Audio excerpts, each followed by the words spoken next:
हम धरने पे संविधान की रक्षा के लिए बैठे। संविधान सभी को सामाजिक, धार्मिक, आर्थिक और अपने अधिकारों के साथ स्वाभिमान के साथ जीवन जीने की आजादी देता है।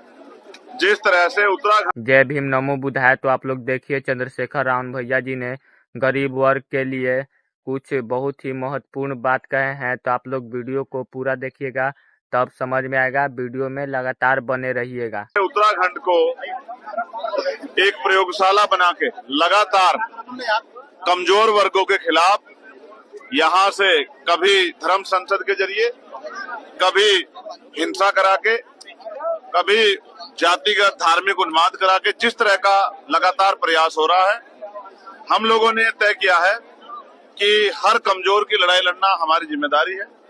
जिस तरह से पुलिस ने कई मामलों में लापरवाही की है, हम अपने संवैधानिक अधिकारों का प्रयोग कर रहे हैं कि इस हरिद्वार की धरती से, जो बहुत पवित्र धरती है, इस धरती से प्रेम का, भाईचारे का और अन्याय के खिलाफ संघर्ष का एक संदेश जाना चाहिए। इसलिए आज हम यहाँ कड़ी धूप में पसीना बहा रहे हैं कि जो जुल्म हुआ, चाहे वसीम के साथ हुआ हो, चाहे हमारी संतर शाह की बेटी के साथ हुआ हो, या अंतिम जगह पर भी किसी जहां जो हम तक ना भी घटना पहुंची, जिसके साथ भी कहीं अन्याय हुआ है, उन सबको न्याय मिले।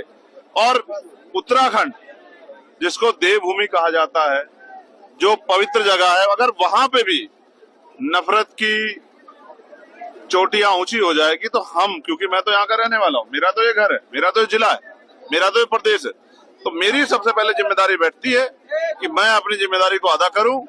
जिस तरह के प्रयास यहाँ देखे जाए, उस प्रयासों का अंत भी यही हो और यहाँ से एक भाईचारे की और अन्याय के खिलाफ संघर्ष की एक मुहिम उठनी चाहिए, जो मुहिम बहुत दूर तक जाए और जिसके जरिए जो जुल्म पूरे देश में हो रहा है, उस जुल्म पे पाबंदी लगे। मैं छुट्टी नहीं रखता हूँ। जब तक वहाँ प्रचार का कार्य था, मैंने वहाँ प्रचार किया। अब जो बचा हुआ कार्य है, जहाँ जहाँ मेरी जरूरत है, क्योंकि यहाँ हमारे बहुत ही शानदार विधायक भाई उमेश जी ने, भाई महक सिंह जी ने, हमारे नेताओं ने तय किया था कि हमें 5 तारीख को इस परिवार को इंसाफ दिलाना है, तो इसलिए हम लोग यहाँ न्याय की लड़ाई लड़ने पहुंचे। एक बात मैं और जरूर कहना चाहता हूँ, आजकल जिस तरह से वीडियो बना बना के जानबूझ के एक धर्म को टारगेट करके, और उनमें भी हजरत मोहम्मद साहब के खिलाफ जिस तरह की बयानबाजी करके धार्मिक उन्माद, झगड़ा कराना और एक षड्यंत्र के थ्रू, जबकि ये सत्य है कि उनका कद इतना बड़ा है कि सूरज को दिया दिखाने की जरूरत नहीं पड़ती, इन तरह की टिप्पणियों से उनके ऊपर कोई फर्क नहीं पड़ता, लेकिन फिर भी जानबूझ के कि मुस्लिम समाज आक्रोश करके सड़क पे आ जाए और इनका चुनावी एजेंडा सेट हो, ये सब भाजपा के लोग हैं और भाजपा के इशारे पे ऐसा करते हैं। ऐसा बयान देने वाले, जिन्होंने हजरत मोहम्मद साहब के बाद या किसी भी धार्मिक इश्क के खिलाफ कोई बयान देता है, उन पर सख्त कार्रवाई करनी चाहिए। और मैं तो ये कहूंगा, गाजियाबाद वाले जिनका दिमाग खराब हो गया है, उनके खिलाफ एनएसए कार्रवाई करके उनको जेल में ठूसना चाहिए।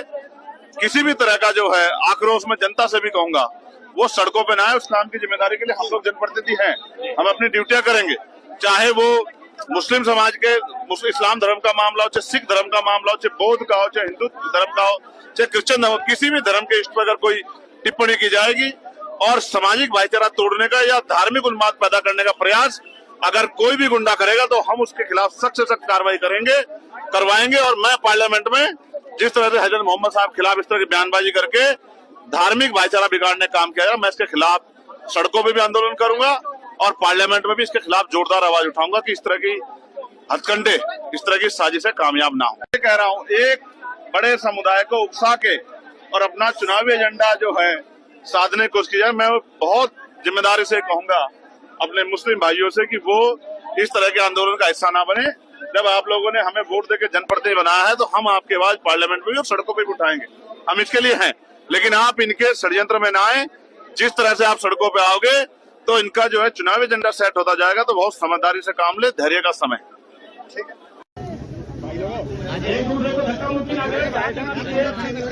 वहीं पर अपनी जगह पर बैठ जाए।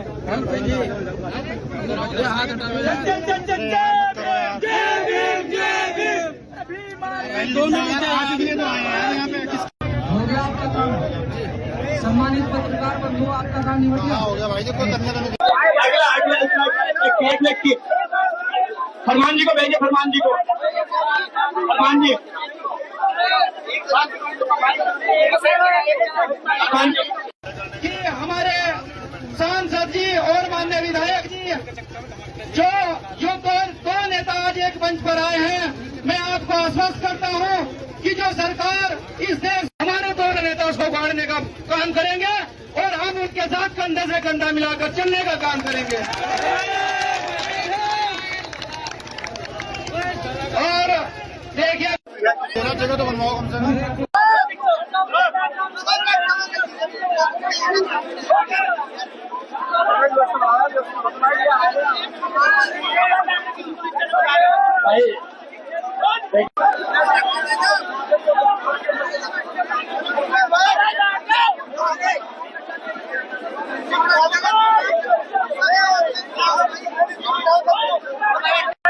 ये सामने वाले साउंड के सामने है, प्लीज आप थोड़ी व्यवस्था बनाए यहाँ पे।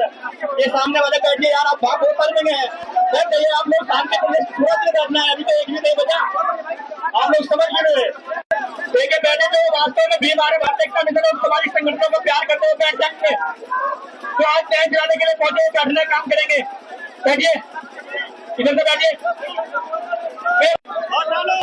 मुझे नहीं लगता आपके बीच में आपके आदरणीय राष्ट्रीय अध्यक्ष पहुंचे। तो आप लोग वीडियो को पूरा देख लिए होंगे और आप लोग को समझ में आ गया होगा कि चंद्रशेखर रावण भैया जी ने गरीब के लिए क्या क्या कर रहे हैं। तो आप लोग चैनल को सब्सक्राइब कर लीजिएगा ताकि आप सभी को नोटिफिकेशन मिलता रहे। जय भीम, नमो बुधाय, थैंक यू सो मच।